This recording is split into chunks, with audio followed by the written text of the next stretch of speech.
Assalamualaikum warahmatullahi wabarakatuh. Hai semua, selamat pagi. Apa kabarnya hari ini? Semoga kita semua selalu dalam keadaan sehat walafiat. Amin ya rabbal alamin. Sebelum kita mulai belajar, anak-anak Miss jangan lupa berdoa dulu ya. Setelah itu lanjutkan kembali videonya. Di video kali ini kita akan belajar materi di kelas 6 SD, tema 1, selamatkan makhluk hidup. Nah, sekarang kita sudah masuk di subtema 2, hewan sahabatku. Muatan pelajaran ilmu pengetahuan alam tentang perkembangbiakan hewan. Dan kali ini bersama saya, Agus Haryana Sari Tambunan. Nah, ini adalah peta konsep tentang perkembangbiakan hewan. Jadi, perkembangbiakan hewan itu ada dua cara. Yang pertama generatif dan vegetatif. Secara generatif itu ada tiga macam, yaitu ada ovipar, vivipar, dan ovovivipar. Ovipar ini contohnya salah satunya adalah katak, vivipar salah satunya contohnya kambing, ovovivipar ini adalah contohnya ular boa. Sedangkan secara vegetatif itu menggunakan tunas, fragmentasi, dan membelah diri. Nah, tunas ini contohnya hidra, fragmentasi ini contohnya planaria, pembelahan diri ini contohnya hewan amoeba.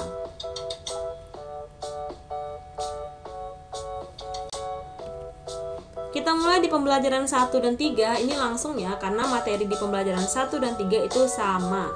Judulnya perkembangbiakan hewan. Hewan berkembang biak untuk melestarikan jenisnya.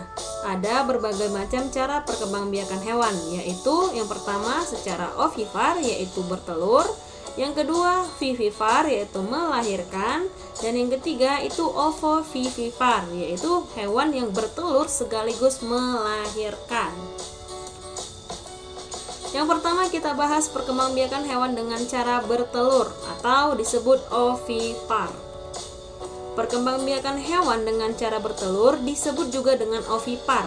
Hewan-hewan bertelur memiliki beberapa ciri, antara lain tidak memiliki daun telinga dan mengerami telurnya. Contoh hewan-hewan yang berkembang biak dengan cara bertelur adalah burung, ikan, reptilia, katak, kupu-kupu, dan masih banyak yang lainnya. Nah, salah satu contohnya adalah ayam. Ayam berkembang biak dengan cara bertelur dan dia mengerami telurnya.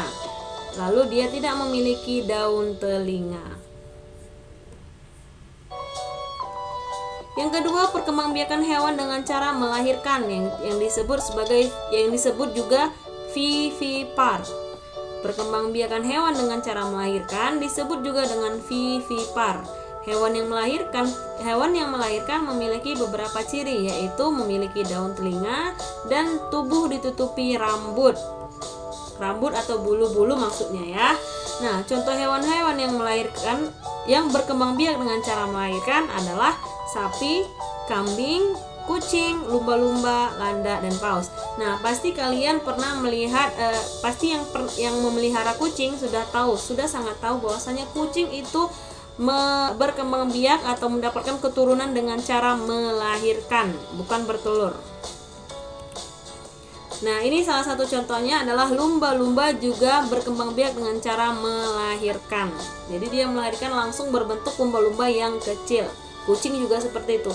Kambing, sapi juga seperti itu. Sapi apalagi dia langsung berkembang biak dengan mengeluarkan anakan sapi yang kecil. Kita lanjut yang ketiga, perkembangbiakan hewan dengan cara bertelur dan melahirkan. Disebut juga ovovivipar. Nah, hewan-hewan yang bertelur dan melahirkan tidak memiliki ciri-ciri khusus.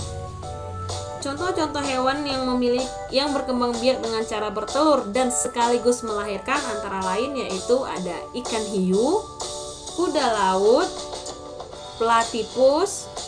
Nah, ini adalah contoh hewan yang bertelur sekaligus melahirkan. Dia ada contoh kuda laut. Jadi dia itu telurnya ada di dalam perutnya, lalu dia langsung melahirkan telurnya itu menjadi anakan kuda laut.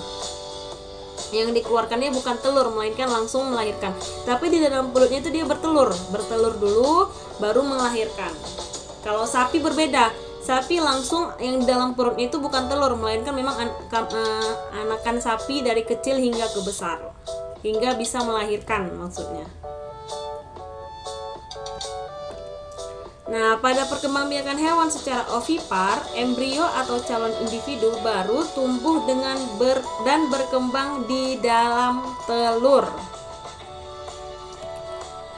Sedangkan hewan berkembang biak secara ovipar itu meliputi kelompok burung, reptilia, amfibi, dan ikan.